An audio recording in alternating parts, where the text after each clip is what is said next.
What's up guys, my name is Cornelius Robinson and this is Overshoot. In this video we're talking about generic parts in Flux, so let's get into it.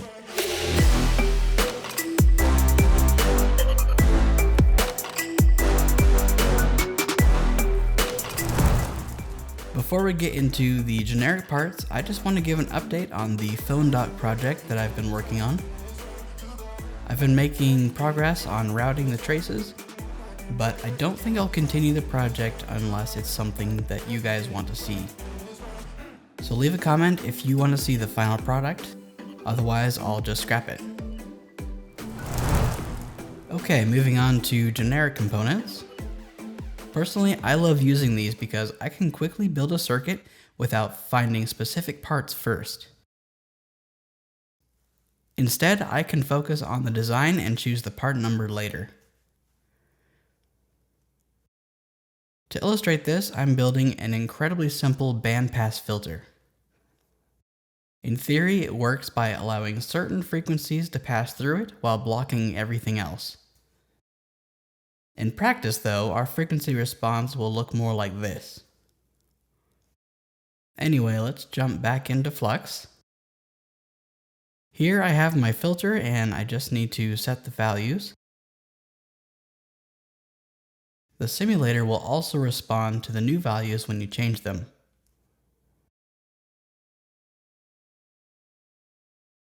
Okay, that looks pretty good.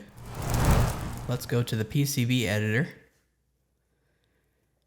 In the properties, we can change the footprint to whatever part size we need. For example, if I select this capacitor, we can change it from a 603 to a 2220 or a 6.3mm radial.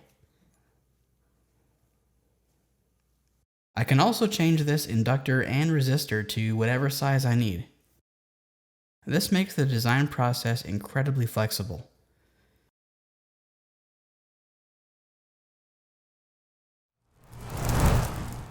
Taking a look at the 3D view, we can see that the 3D models also update with the footprint.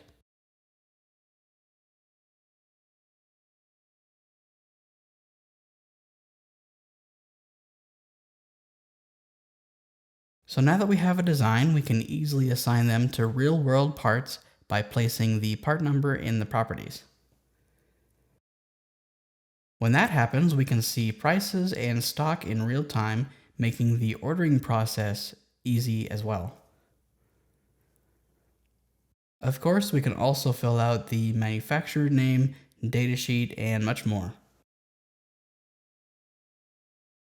This method has certainly saved me countless hours of creating each component individually. If this tutorial has been helpful, make sure to like it and share it with someone you know. Also, if you want to design your own PCBs, sign up at flux.ai. It's free for public projects and limited private projects, but you can support them as well. Also, let me know if there's something you'd like me to cover in future videos, and I'll see you in the next one.